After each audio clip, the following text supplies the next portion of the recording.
Good afternoon, everyone. Welcome to the weekly Purple Penny live video. We hold these every Monday at about this time, which is 12 o'clock in Adelaide. Adelaide is in South Australia, which is, if you're not from Australia, South Australia is sort of in the middle and at the bottom of the map of Australia. My name's Mark. I and my wife run the Purple Penny. We're a small coin shop in the north of Adelaide, which is the capital of South Australia. We've been here for 3 years. These videos have been happening for the last couple of years. This is the 28th of these that I've done this year. Catherine joined us last week, but she's busy today, so she wasn't interested in joining in today. Last week in the shop was very steady. We were quite busy every day with lots of selling going on. Not so much buying last week. We did buy, funnily enough, 2 planetary sets last week, which I think is as many as we've bought in the preceding 3 years. We did have a visitor from Joel, who runs the History of Money TikTok channel, which is a very popular TikTok channel. Joel is an economics teacher and enjoys using TikTok to teach people about coins. Unfortunately, Joel has been picked up by the wrong journalists, and he unfortunately is the source of the HH2 thing. And that, I wouldn't say that I've watched his content many times. I wouldn't say that he spread any misinformation, but certainly the journalist at Channel 9 or Channel 7, whoever picked it up, very much was selective about quoting about what Joel said about HH2 coins. So I would just like to say that it's not his fault. Anyway, Joel was a lovely guy and very friendly, and certainly knows a lot about his subject matter, and he's a collector, so he's not in it for the money. He is a collector, and if you are on TikTok, then do head over there and give him a follow. He's also on Instagram, so you should head over there and follow him on there too. You could learn something really interesting. Let's talk about what's happened in the week, but before that we'll say hello to some people. Hello Mike and Patrick, Cam, Brendan, Gary, Paul, John, Scott, Brett, David, Dillis, Tanya, Greg, Mick, and Tony says he's got to get to the shop. Yes, you do, Tony. There's no excuses if you're here in Adelaide. No excuses at all. I guess in sort of somewhat sombre news here in Adelaide, IS Wright closed down the week before last, on the last Friday of the financial year, which is a disappointment for coin collectors here in Adelaide. I enjoyed going into IS Wright's shop. They usually had something interesting in there to look at, and it's not good for anyone when bricks and mortar shops close down. I would like to wish Charlie, who is a friend of ours at IS Wright, good luck. He's moving up to IS Wright in Sydney, and Grant Morton, who was the manager of IS Wright here in Adelaide for many years, I believe is retiring, so I'd like to wish Grant best of luck with his retirement. And yeah, it's not good when a shop shuts, and I just wish everyone associated with that shop here in Adelaide best of luck. And for collectors now in Adelaide, you need to either head up north to us here at Mawson Lakes, or down south to At the Toss of a Coin in Brighton, or alternatively you can pop into Adelaide Exchange Jewellers, who have a few shops around the place, and they sometimes have a few coins on display. They certainly have some mint product around, so that's the choices here in Adelaide at the moment. And there's also Joe at the Port Dock Markets has a coin stall there, but of course the Port Dock Markets are closing down at the end of August, so if you are in Adelaide, do get over and see Joe at the Port Dock Markets before the end of August, before he's kicked out of there. Tony says, what about Monetarium? Monetarium hasn't been in operation for a couple of years, Tony. I'm not sure what happened with, I think it was Steve Nugent was the owner of Monetarium. I'm not sure what happened there, but they haven't been open for a couple of years. G'day Paul, how are you mate? Right, let's jump into the news. We'll be closed here in the shop on Saturday the 23rd of July, so if you are in Adelaide, please don't come in and see us that day. There's signs up out the front of the shop and signs on the walls, so just be aware we will be shut on that day. Also, the video the next day will be delayed until Tuesday, so just be aware of that. So we will be closed on Saturday, July the 3rd. Last week was the week for the new RAM release. There were a number of releases, but the only one that we chose to participate in was the half gram mini money $5 Kookaburra coin, and we've sold out of that. We sold out of it pretty much straight away. The mint only allocated us what we got for the first mini gold coin, which was only a very small number, so unfortunately the mint release last week was a bit of a fizzler. I guess my reservations on that release when they changed the denomination from a $2 to a $5 was probably proven to be correct. It didn't sell very quickly online and there was very little buzz about it on social media, so not a great release. Right, the releases for August are happening. They're happening on 2 dates in August, and these are the items that we'll be participating in. So on the 4th of August there is a dollar coin which celebrates the 100 years of the anniversary of the Overland Telegraph, which I believe was in Adelaide, from Adelaide to somewhere else. So that's a normal aluminium bronze coin, $15, 15,000 mintage. And then on Thursday the 18th of August we've got the second release in these book themed coins. Those of you might remember they did an Animalia release last year, and this year they're doing Diary of a Wombat, and it's being released in the same format as the Animalia coin. So it's a coloured copper nickel 20-cent piece on a card or with a book, and then there's a gold plated version with a book as well. I will just say that those of you who cast your mind back, the shipping from the mint for the Animalia release was rather disjointed, and it led to a bit of a feeding frenzy, especially around the gold plated coins with books. So as such, we're not taking any interest in those gold plated coins with books, not generally anyway. If you are interested in one, do contact us, but we'll be pretty much just looking after customers inside the shop and loyal customers online, rather than feeding people who just want to sell those to flip them, because we're likely to get an extremely small that. Right, I hope I'm still broadcasting here because I'm getting messages on my computer. No complaints in the comments yet. We shall see what happens. Right, just jump back over to the news here. I just week for multiples of. Okay, so it looks like we are going to be a bust today. Looks like we're having internet problems.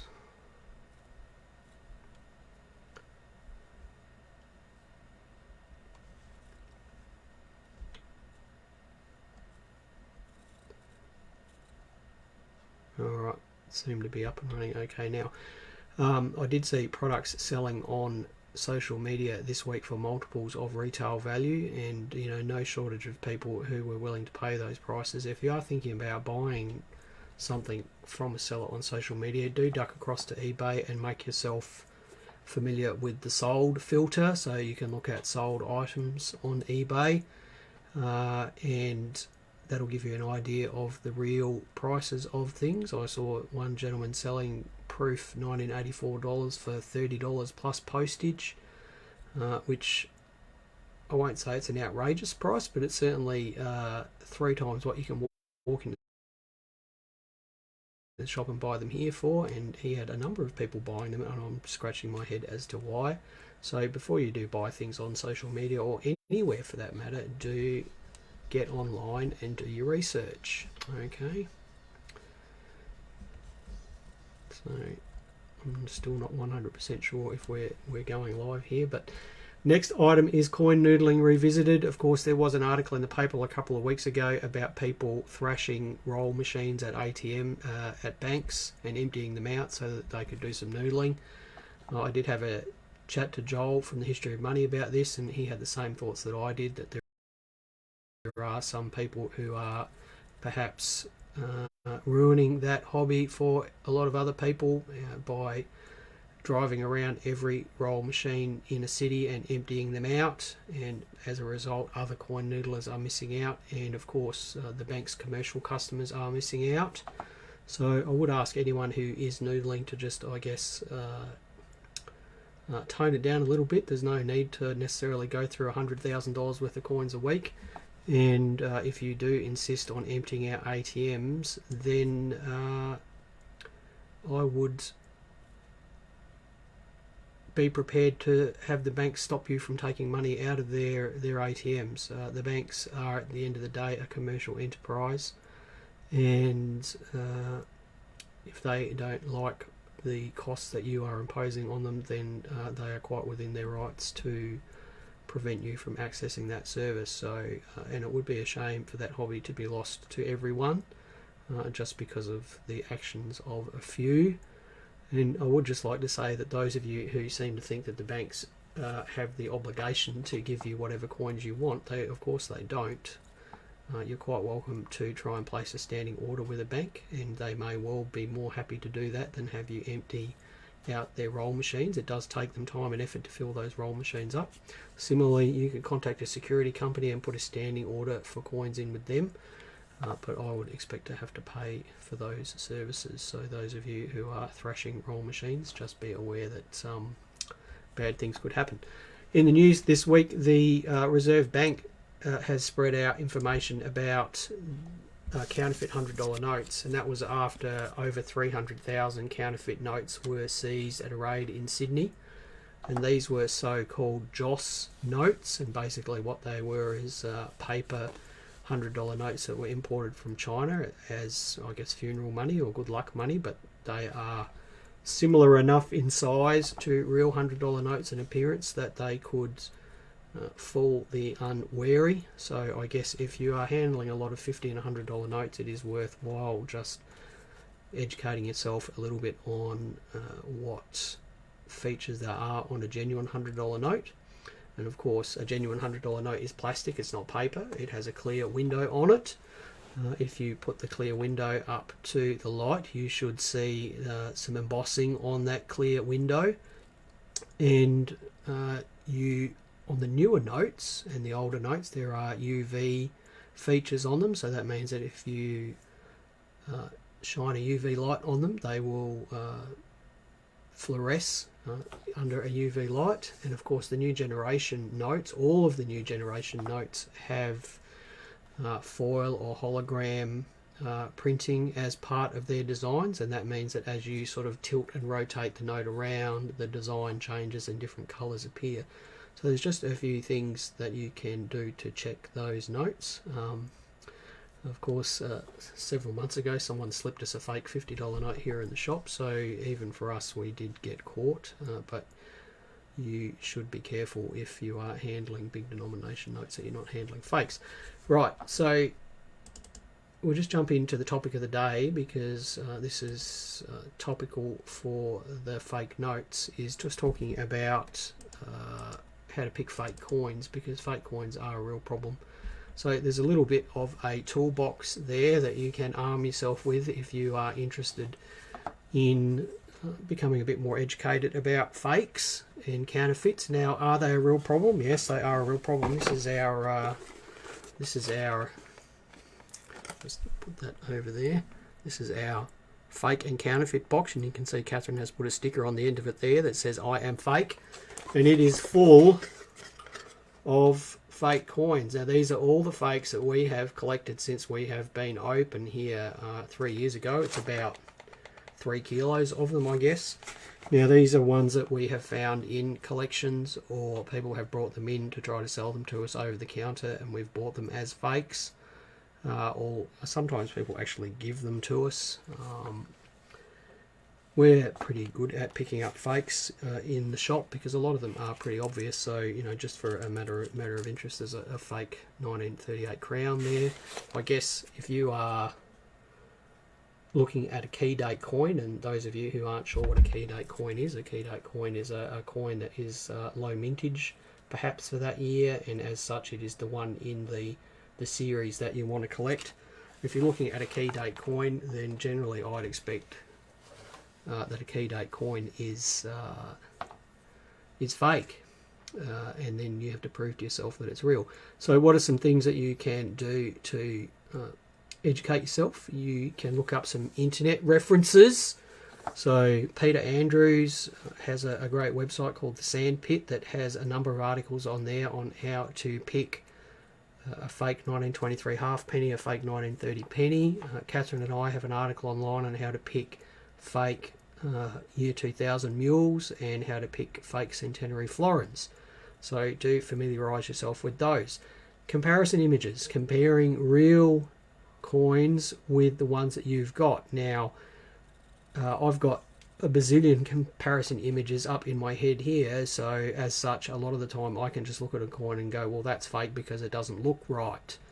And when you ask me why it doesn't look right, I probably can't explain to you why, but it just doesn't look right. We went and bought some silver rounds once, and a stack of 20 of them from a bullion dealer, and I was flipping through them, and 3 of the rounds in the middle, 1 ounce rounds, were obviously fakes. And I asked the bullion dealer, well, didn't you test them with your x-ray gun? And he said, yeah, I tested the top 2 and then I assumed they were all okay. But, you know, us as coin dealers, we see a lot of different coins, and perhaps that guy doesn't see as many coins as what we do, and, you know, it was obvious that these were fakes. Similarly, we had someone try to pass us about 15 fake round 50-cent pieces in a batch of about 500 of them one day. You know, 15 out of 500 might sound like a small amount, but 15 out of 500 could well be the entire profit margin on the sale of 500 round 50s. You hardly make any money of them, and 15 fakes is enough for him, that guy, to have netted an extra $150, and for us to perhaps not make any money on that sale at all. And again, I just spotted those as I was flipping through them, and they were obviously fakes. So comparison images, comparing a real coin with a fake one. Your eyes, and that's just what I was describing. Look at the thing and make sure that it looks okay to you. Get yourself a catalogue. If you look at Renix, it has a number of comparison images that you can compare perhaps a real Australian penny with a fake Australian penny on it. Get yourself some scales. So we've got these scales here in the shop. These are accurate to 0.01 of a gram, and they're great for testing the weights of things. Why do you want to test the weights of things? Well, because generally real coins are within, you know, within half a gram or something like that of a real of the specification weight. How do you find the specification weight? Get yourself a catalogue. Usually they have weights in there, or look it up. If it's a world coin, you can look it up on the NGC website. So that's something that you can use to try and determine the authenticity of the coin, is looking at a weight. The next thing that we use a lot of is this little thing here. It's a magnet. Why do we use those? Because often fake silver is actually some sort of magnetic substance that is silver plated, so we use that magnet to just test if things are magnetic.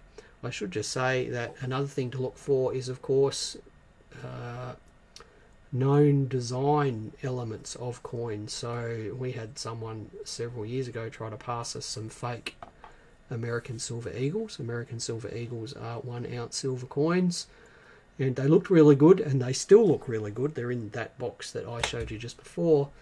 The trouble is that they were made in metal alignment, which means that the head and tail side were the same way up. And of course, US coins are all made in coin alignment, and that means that the head and tail side are rotated 180 degrees. So the weight for those was good. They weren't magnetic, but they were just made wrong.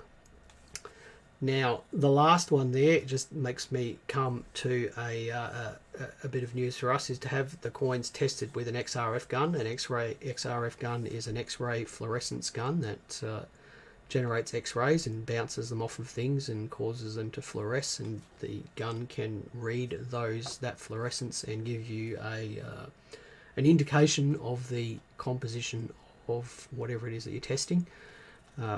Previously, we have we've got this done as a service by someone else when we want things tested, but Catherine and I made the decision a few months ago to actually buy one of these XRF guns for ourselves, and that should be here in the next few weeks. That has meant that we've had to be licensed by the EPA to hold one of those devices, and that will allow us here in the shop to test gold and silver. So we'll be buying scrap gold and things like that, but it will also allow us to test gold coins and silver coins as they come in, and we can be much more certain about what we're buying. But from an error coin point of view, it also means that we can test the composition of wrong planchet coins and things like that, just to satisfy ourselves as to what things are made from. So just bear that in mind, that device will be available here in the shop. If you need anything tested or you're looking to get rid of some gold or silver, then we're happy to be able to buy that off of you. Right. What is Brendan saying here? Oh no, we'll have a look at what Patrick says. Is it worth doing a collection of fake coins only? Patrick, lots of people just collect fakes. I sort of half-heartedly collect what I call contemporary counterfeits, and a contemporary counterfeit is a counterfeit that's made around about when the coin was around. So for example, I collect sort of base metal counterfeit florins. I also half-heartedly collect what's called Manders and Twibble florins, and those are florins that were made in the 1910s and the 1920s and 30s to try and pass them off as fake money. I also half-heartedly collect sort of fake counterfeit ancient coins.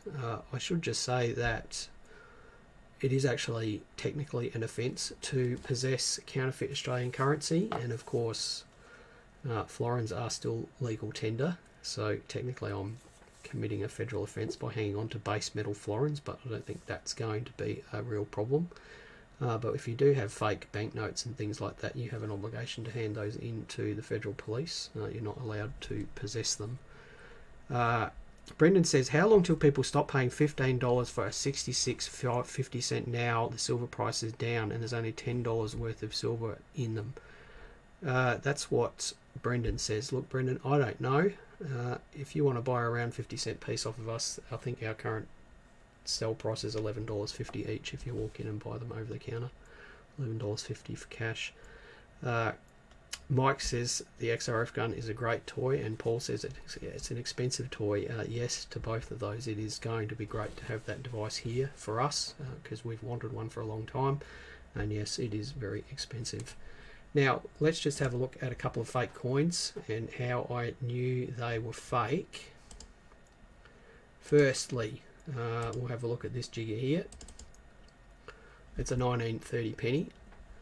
Now, I will just say, in 3 years here in the shop, we've had exactly one genuine 1930 penny come in, and it was brought in by another dealer who was trying to sell it to us.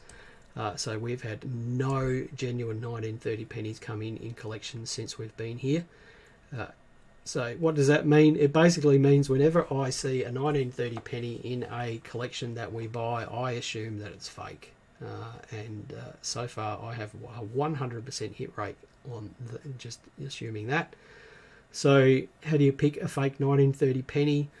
Peter Andrews on the Sandpit has a great article on that, but the easiest way usually is that the 1930 font is wrong. So most modern replicas of 1930 pennies, the actual 1, 9, 3 and 0, the font is completely wrong.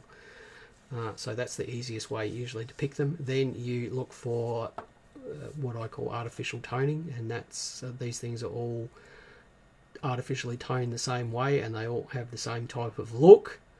And then you can get into more complex things, such as the type of obverse dye used. So for example, this is a fake and it's actually not a bad fake, but what gives this one away is two things. Firstly, it's the toning, and secondly, it's clearly some sort of replica that's made from some sort of casting, because it has a sort of a weird grainy appearance to it. And the third thing that really makes you sit up and take notice is where has a coin this nice been hiding for the last 90 odd years? And it certainly wasn't hiding in a PVC album or in a shoebox full of holiday money. So that's why this coin was obviously a fake. I will just say that the dies don't match either from a more technical point of view, but it's still a dangerous thing. The next one I wanted to share with you, some of you might be a bit more interested in, is this guy here. It's a fake $2 coin, and it's not the usual fake 2003 $2 coin. This is a coin from 1995, and I'm not sure if others had found that this was a fake before us, but we've had a few of these come in last year, and we decided that they were fakes and actually spent money on having them XRF tested. So the weight of these is correct, the size is correct. They don't go through vending machines. Like if you try and put them through the coin counting machines at the bank, they are rejected, and they don't test correctly on an XRF gun. So these $2 coins are definitely counterfeit. Now, the easiest way to spot them is that the rims are really high. Okay, so if we think about the plane of a coin, we've got the plane of a coin, and then the rims sit above that, so the rims actually protect the design. So with these fakes, they really do have high rims, but the actual design itself is really soft. Like, the coin is worn out or it's seen a lot of circulation, and of course with higher rims like this, the design would be largely intact. So if you do see a 1995 $2 coin that has this weird sort of flat appearance and high rims, then it's probably one of these fakes. So how did we decide that this was fake? Firstly, the design looked off. Secondly, we couldn't get it to go through a coin counting machine. We went and tested it just to make sure that that wasn't the case. And thirdly, we had it verified with an X-ray gun just to make sure that it wasn't aluminium bronze. And it's not aluminium bronze, it has no aluminium in it at all. It's mostly zinc, I think, zinc and copper. So there's a fake that we used some technical tools to verify that it was actually a fake. Now, the last one was one that really our toolkit pretty much failed us the whole way. It weighed correctly, so this is a US $20 coin, and a US $20 coin has just under an ounce of gold in it.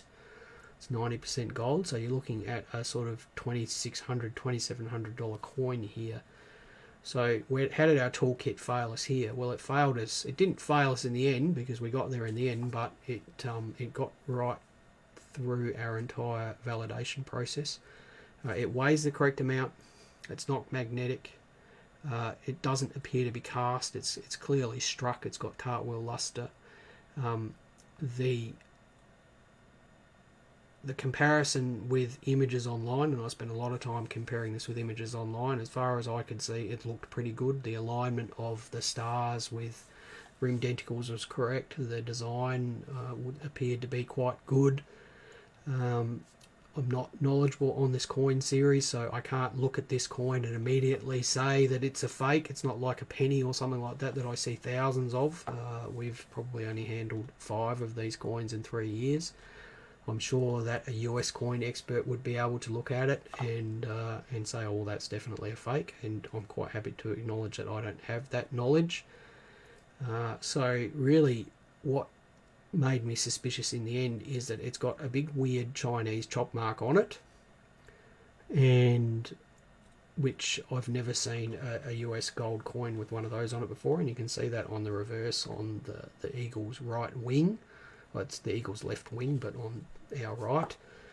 And the other thing that made me suspicious is that it originated from a person from Singapore, and that's not saying that that's not being racist. I just know that a lot of jewelers' copies, and I consider this to be a jeweller's copy. It's a copy of a coin made by a jeweller, originate from that area of Asia.